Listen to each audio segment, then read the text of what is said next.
Je salue tout particulièrement aujourd'hui les 7 étudiants de la volée 2011-2012 du Master en communication et médias de l'Université de Genève qui assistent à cette conférence de presse, accompagnés de M. Marc-Henri Jobin, qui est bienvenu. J'espère que ce sera profitable pour votre formation, même si cette conférence de presse devrait ne pas durer trop longtemps, à mon avis.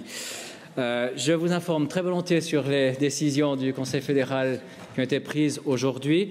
Je vous informe tout d'abord de la rencontre qui a eu lieu avec la présidente du conseil d'administration de la FINMA, Mme Héritier Lachaz, la rencontre annuelle qui a eu lieu entre la FINMA et le Conseil fédéral. Et puis ensuite, je soulignerai quelques points des décisions qui ont été prises ce matin et qui ont fait l'objet de communiqués de presse que vous avez reçus.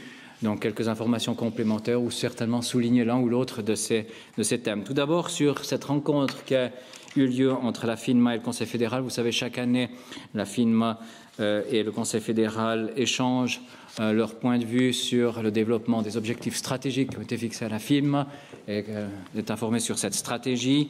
Madame Héritier Lachaz a ce matin surtout fait le point sur les activités de surveillance que la FINMA a exercées au cours de cette année.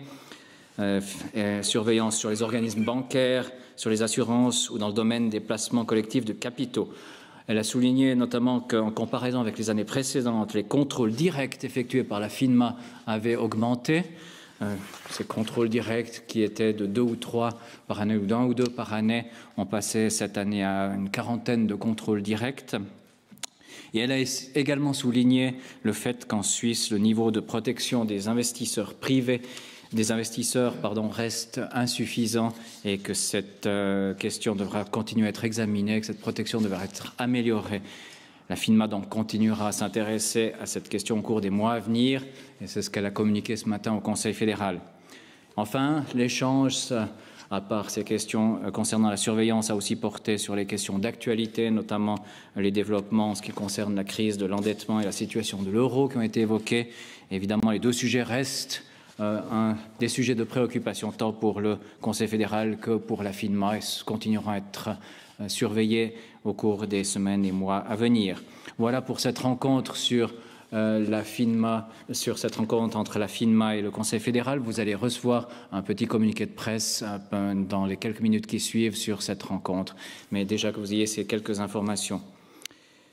Je reviens maintenant sur l'une ou l'autre des affaires qui ont été traitées ce matin, afin d'en souligner quelques aspects. Le rapport sur l'évaluation de la loi sur la protection des données.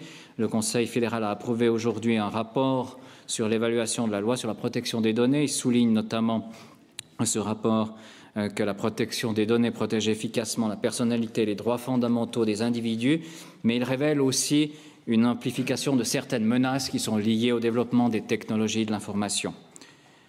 Sur la base de ce constat, donc, le Conseil fédéral a chargé le département fédéral de justice et police d'examiner l'opportunité de renforcer la législation en la matière. Ce